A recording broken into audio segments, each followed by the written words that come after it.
जय हिंद। आज के इस क्लास में हम लोग कक्षा 9वीं का जो मैथ है उसमें प्रश्नावली 1.4 को एक बेहतर ढंग से हल करने का प्रयास करेंगे। तो आ जाइए क्लास को स्टार्ट करते हैं।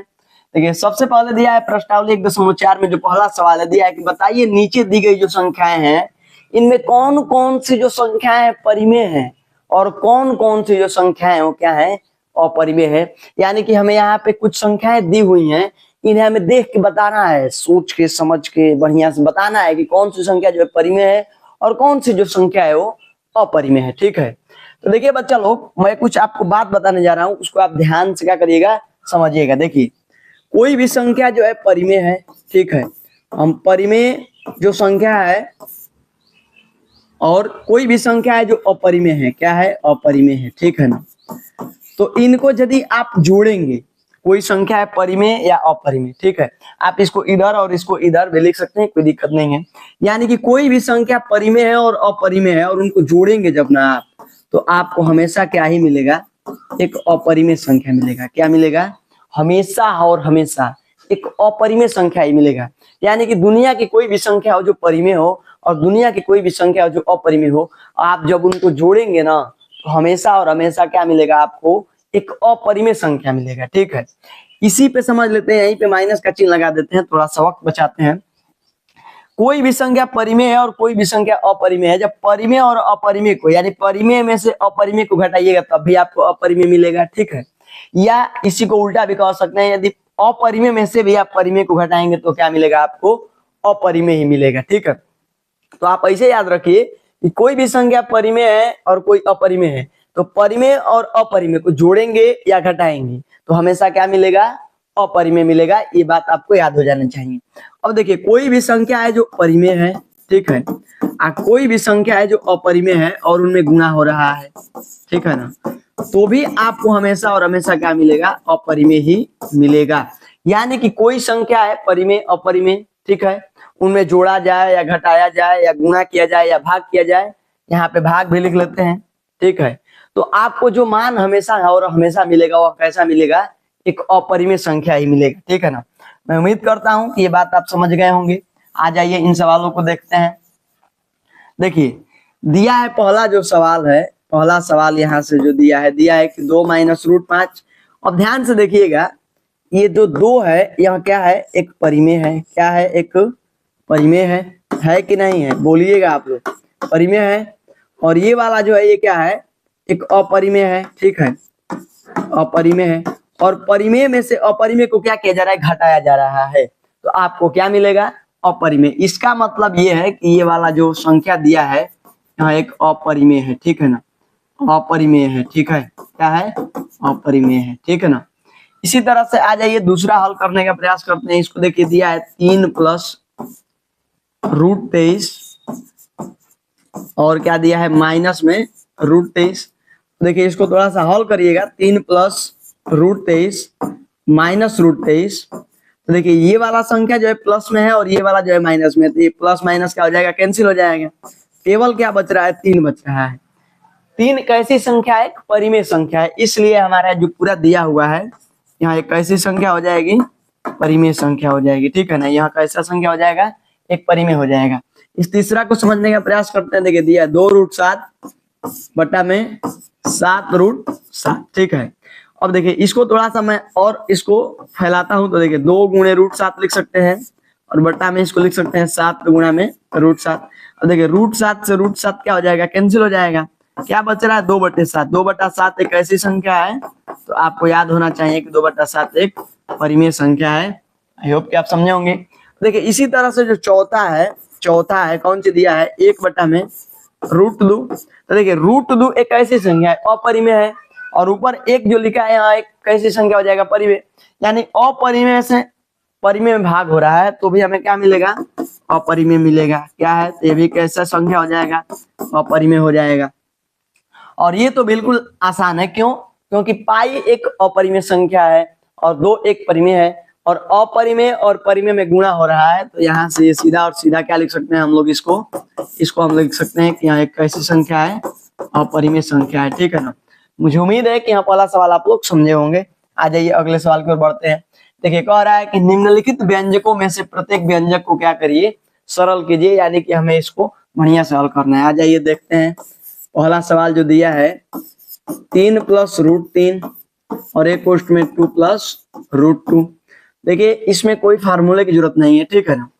इस 3 से इसमें और फिर इसी 3 से इसमें गुणा कर लेंगे, यानी कि पहले हम आपको समझाने के लिए इसे लिखते हैं 2 + √2, ठीक है। यानी कि इस 3 ये जो 3 दिख रहा है ना, इससे एक बार इसमें गुणा और इसी से एक बार इसमें गुणा कर लेंगे।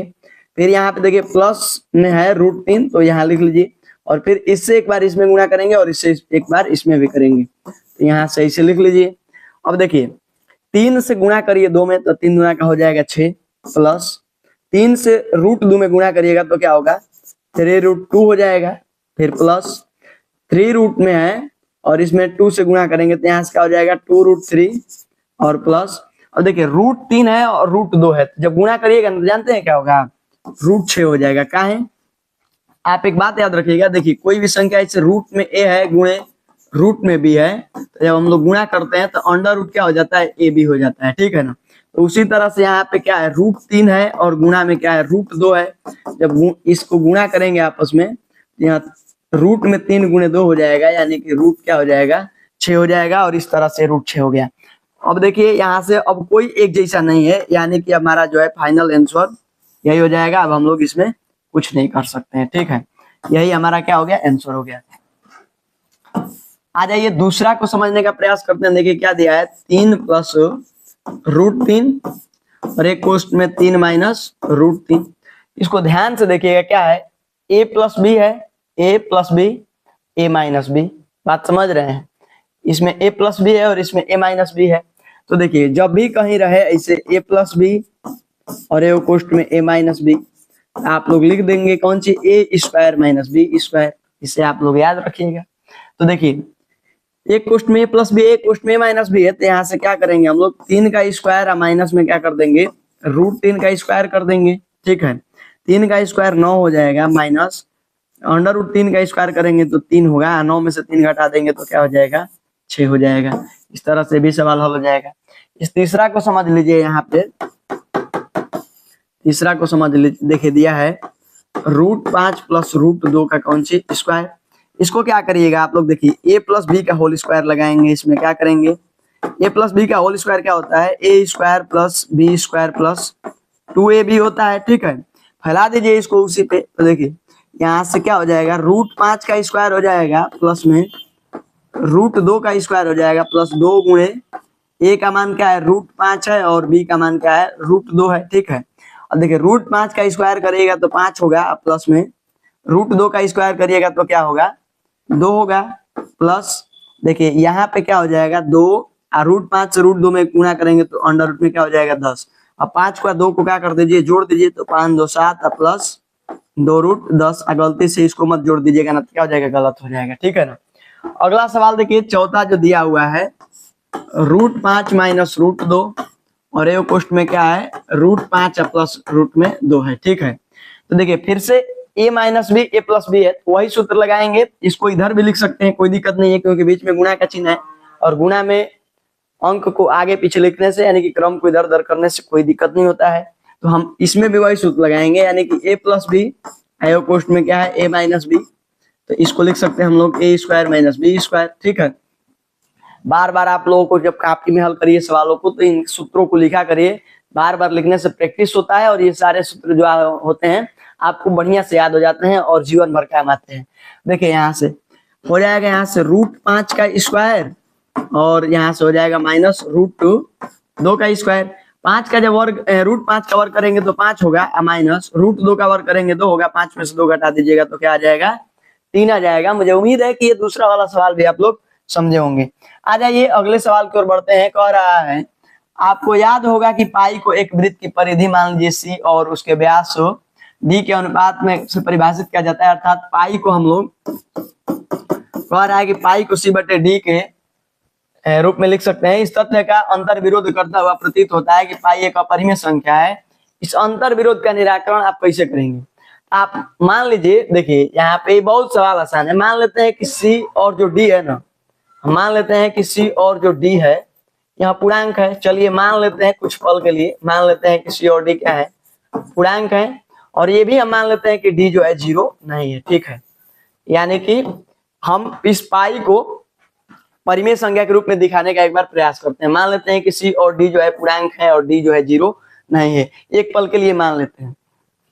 तो देखिए सी भी पूर्णांक है, डी भी पूर्णांक है। इसका मतलब ये हुआ कि जो सी बटे डी है यहाँ कैसी संख्या हो जाएगी, एक परिमेय संख्या हो जाएगी, परिमेय संख्या हो गया, ठीक है।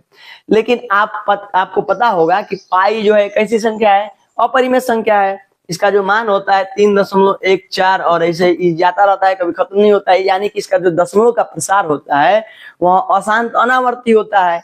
किसी भी संख्या का जो दशमलव का प्रसार हो, अशांत अनावर्ती हो, तो वे संख्याएं क्या होती हैं, अपरिमेय होती हैं। बात समझ रहे हैं।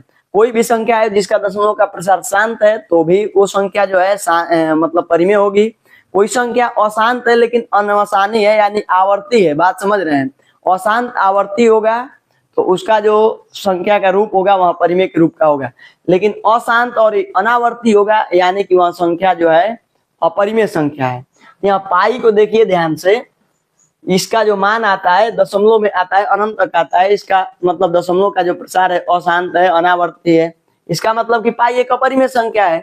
इसका मतलब कि जो हम कल्पना कर रहे हैं कि सी और डी पूर्णांक है, डी नॉट इक्वल 0, ये हमारी कल्पना गलत है। इसका मतलब है कि पाई जो है क्या है, अपरिमेय संख्या है। हम इसे सी बटा डी के रूप में नहीं दिखा सकते हैं। चलिए, तो उम्मीद है कि ये सवाल समझे होंगे।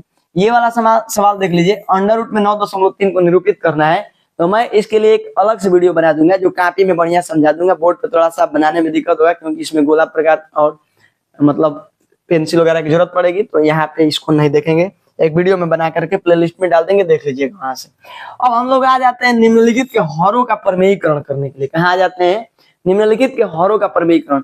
हर का प्रमेयीकरण करने का मतलब ये समझिएगा कि जो बट्टा में रूट में दिख रही है ना संख्याएं, बट्टा में जो है रूट में संख्याएं दिख रही हैं, इनके हर से, यानी कि हर है बट्टा का मतलब होता है हर है जो, उसके हर में से हमें क्या करना है, जो अंडर रूट में जो संख्याएं लिखी हुई हैं उनको हटा देना है। यानी कि जो संख्याएं हैं अंडर रूट में नहीं होनी चाहिए नीचे, यही मतलब होता है कि उसका हर का क्या हो गया, प्रमेयीकरण हो गया।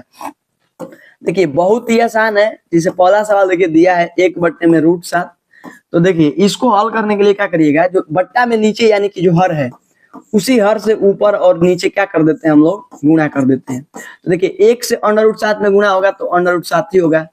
√7 और √7 में गुणा हो जाएगा तो क्या हो जाएगा, 7 हो जाएगा। तो देखिए इसके हर का प्रमेयीकरण हो गया, यानी कि इसके हर से अंडर रूट में जो संख्या थी वो क्या हो गई, हट गई, यानी कि अब रूट में कोई संख्या नहीं है।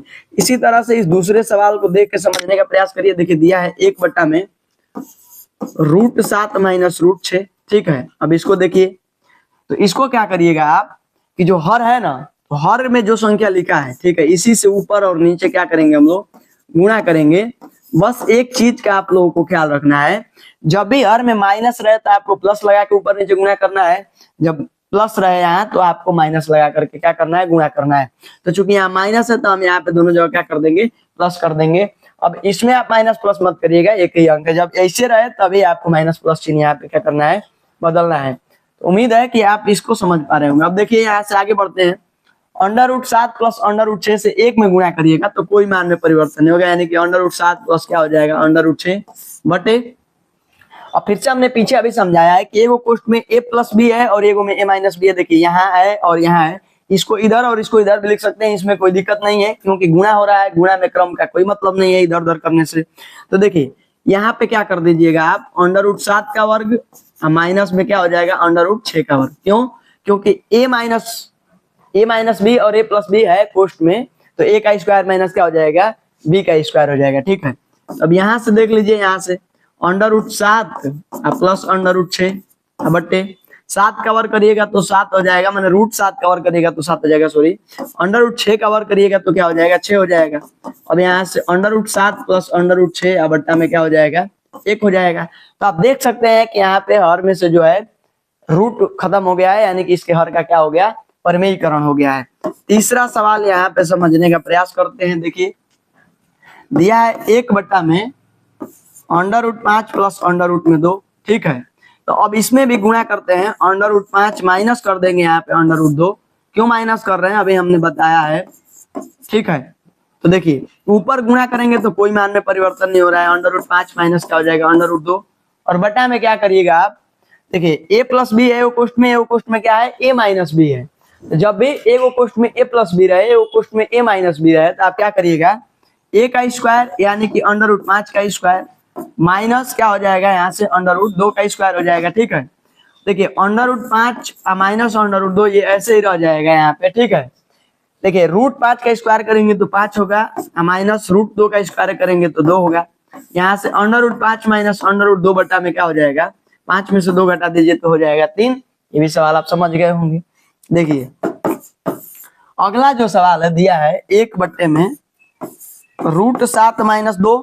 ठीक है, तो इसके हर में भी क्या कर देंगे हम लोग, गुणा कर देंगे। और कैसे गुणा करेंगे, यहाँ पे प्लस लगा करके करेंगे। ठीक है ना, प्लस लगा देंगे तो देखिए 1 से गुणा करिएगा, ऊपर मान में कोई परिवर्तन नहीं होगा। ठीक है, बट ए का स्क्वायर फिर से लिख दीजिए, यानी कि अंडर रूट 7 का स्क्वायर कर दीजिए और प्लस हो जाएगा 2 का स्क्वायर। ठीक है, प्लस नहीं, यहाँ पे माइनस होगा ना, यहाँ से कर लीजिए माइनस 2 का स्क्वायर। ठीक है, तो यहाँ से हो जाएगा रूट 7 प्लस 2 बटे अंडर रूट 7 का वर्ग करिएगा 7 हो जाएगा, माइनस 2 का वर्ग 4 हो गया। यहाँ से रूट 7 प्लस 2 बटा में 7 में 4 घटा दीजिएगा 3 हो जाएगा। ठीक है, मैं उम्मीद करता हूं कि आपको ये सारे सवाल समझ में आए होंगे। एक क्वेश्चन जो बच गया है उसको मैं अलग से एक वीडियो बना करके कॉपी में बढ़िया से दिखा दूंगा, आप समझ लीजिएगा। मिलते हैं अगले वीडियो में, तब तक आप स्वस्थ रहिए, मस्त रहिए। जय हिंद।